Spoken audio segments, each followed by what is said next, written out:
Hey everyone, good to see you for another daily hiring tip. So today we're going to be talking about pirates and treasure and vessels and boats and docks, okay? Just to give you a little flavor. So if you hung around, here's the daily hiring tip. To start treating your decision-making process with a candidate much like a boat captain would have had to treat their hiring process 500 years ago. Okay, so let me bring you up to speed. I want you to imagine, at least from some of the movies you've maybe seen in your life, that there used to be these shipping ports, and people from the local town would push down into the docks during the season when people were preparing their boats and going out on their journeys. And they might be going exploring, right? They might be going to plunder. They might be going to deliver something across the ocean. They might be going out there to cast some nets into fish, right? They might be going to go cut down some pineapples and bring them back and sell them at 10x profits, right? Everybody's got their own thing going on back then, just like today, but you actually physically walk down and from what I understand, you didn't always know what crew you would work on.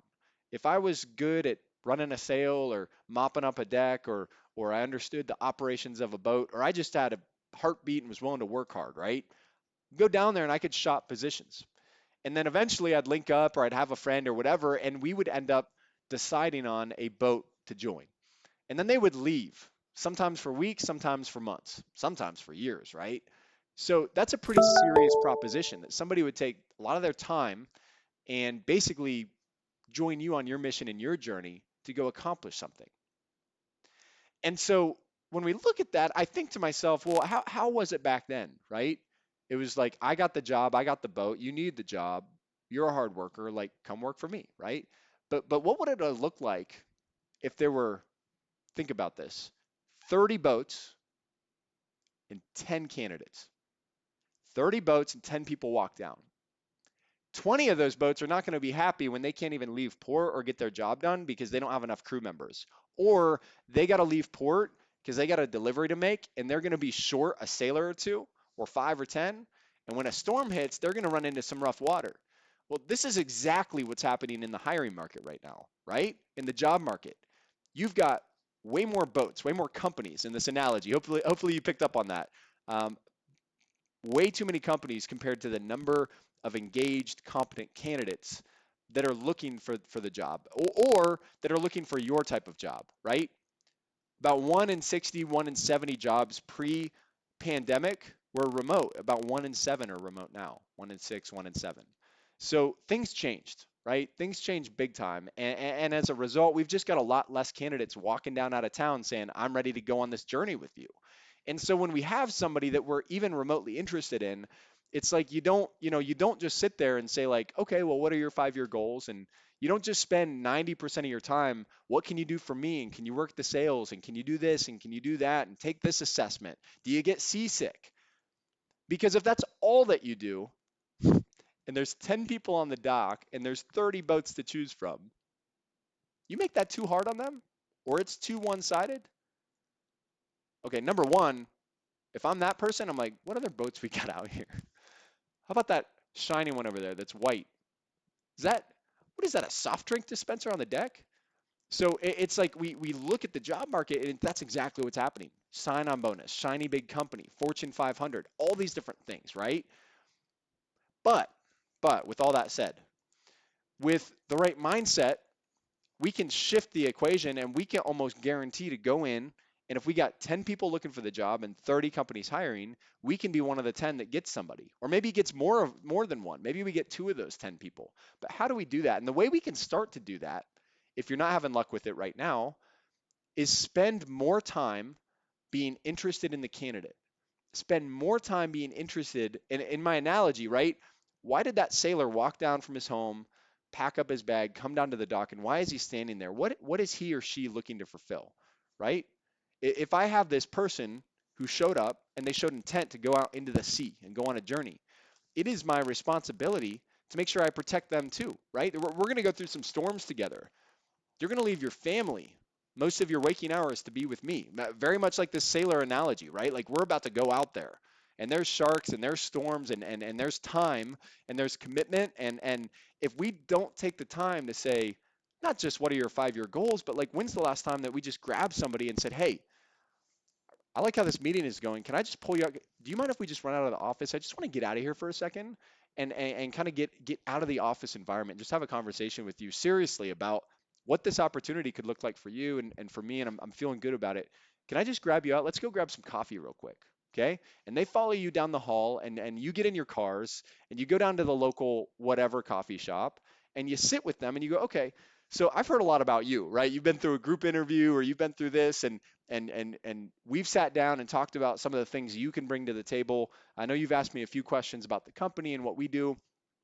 Here's what I'd like to talk to you about, and that is, dear candidate,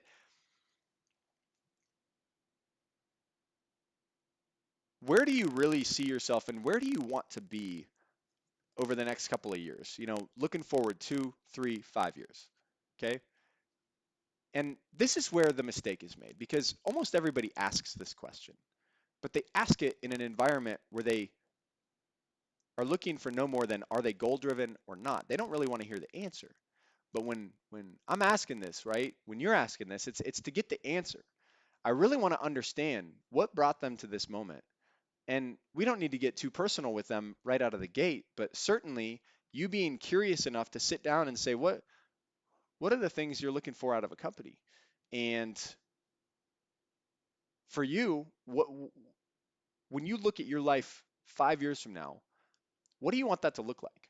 And this is where we want to listen real close and then dig deep. So when they're like, oh, well, I've been doing this and I want to do that and I want to make this kind of money.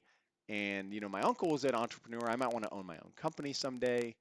Or I really am looking for something stable right now. We're not going in necessarily looking for good or bad. We're looking for what it is. Because whether you like it or not, and whether I like it or not, this person is not, and they should not, going to change who they are to try to accommodate your company. We're looking for people in which their skills, their desires are already complementary to what the company is trying to accomplish. Yet, most hiring processes never take the time to investigate somebody's desires, who they're about to hire, for an hour. You might do it for 8 minutes, right? See companies do it for 6 minutes, 8 minutes, 15-minute conversation. But they're spending 2 or 3 hours with us checking them out.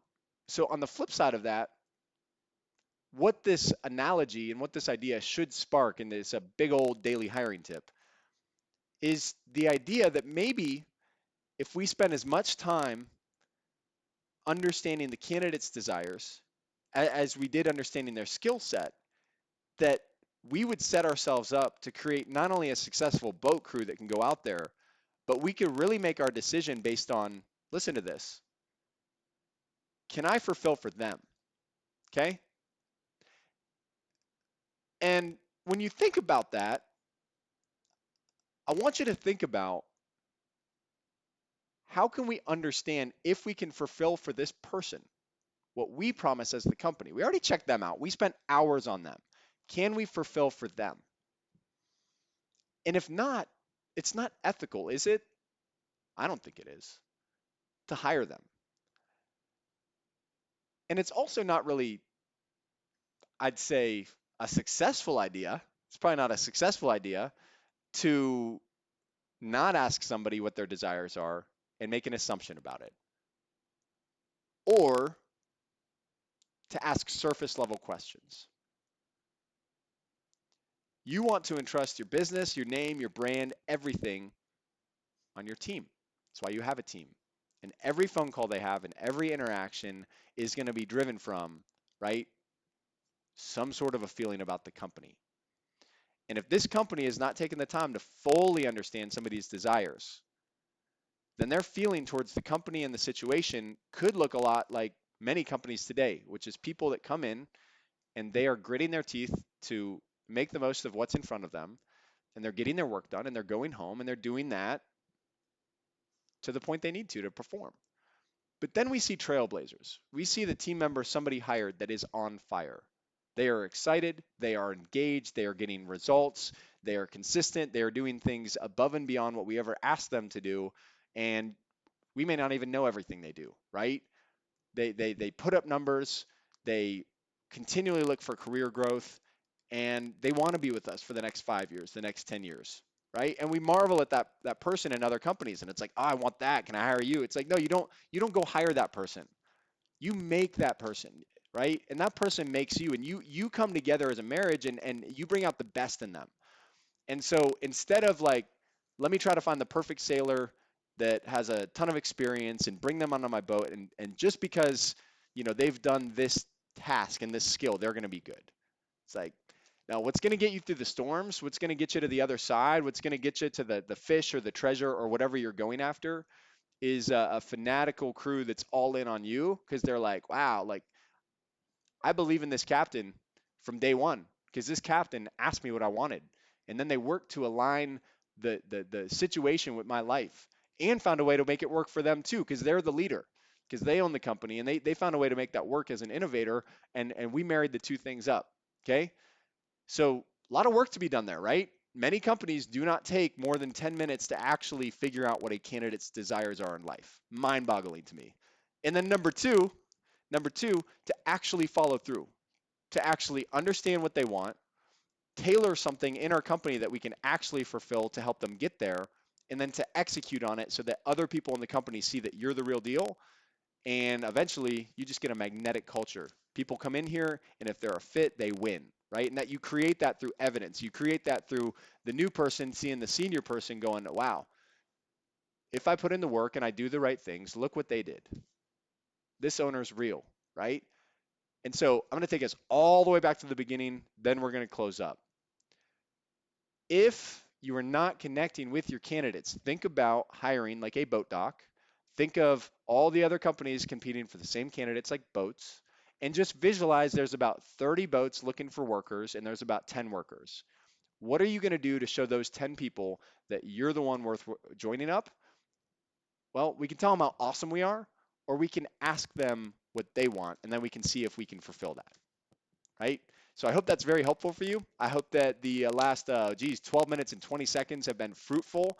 And if you stuck around this long, can you go ahead and just drop any emoji down below in the comments? Something crazy, just so I know you watched the whole thing. This is new for me. It's probably my 5th or 6th daily hiring tip. And I got a lot of these coming. I mean, it's what, 365 a year? So I'd love to just know how this is connecting, who's actually sticking around to the end. Other than that, I bide you back your time. Have an awesome day. Feel free to come on back tomorrow because I'll be posting another daily hiring tip. Take care now. Bye.